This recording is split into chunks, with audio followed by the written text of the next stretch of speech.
chicken broth, bay leaves, oregano, pink Himalayan salt. We've got garlic, we have butter, we have pork side meat, an onion, we have celery stalk, we're gonna pull off that, and of course our split peas. First thing I'm gonna do is I'm gonna take that pork side and I'm gonna go ahead and dice it, basically just cut it into pieces. And then we'll throw it in our nice ceramic crock, Dutch oven, whatever you want to call it. Step one.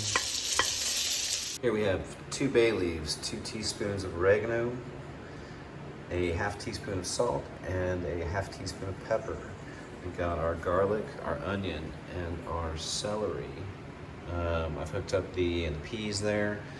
Nothing needed beforehand. We've got our broth, which is a 5 cups broth, 2 cups water. And then as you can see, I wasn't trying to make any type of southern dish here where we're baking it up. I'm just gonna, I cooked it up until the fat was kind of rendered. All right, on y va. And here we go. All right, so what I'm gonna do is I've got the celery, the pork, and the onion in there with that butter. We're gonna go ahead and all right, so everything's looking good. Nice and sauteed up. Now I'm gonna add the garlic.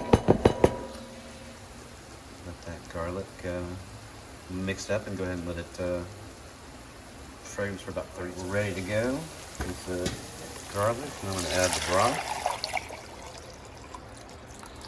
We've turned it up to high so we can get a boil. We'll add our spices.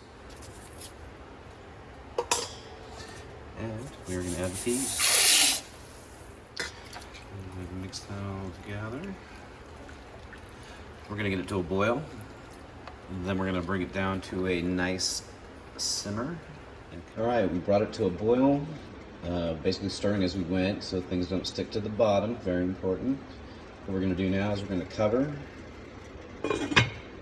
and we're going to cook it for the next 45 minutes to an hour, and we're going to check it. Because you never, ever just leave anything in a pot for 45 minutes. One reason you want to check it is to also make sure that it doesn't get too hot and start boiling, besides things sticking to the bottom. And here we have our finished product, if you will. Split pea soup. What I'll usually do is leave this open and let it cook down, probably for another, I don't know, I like mine thick, so another 35 minutes or so.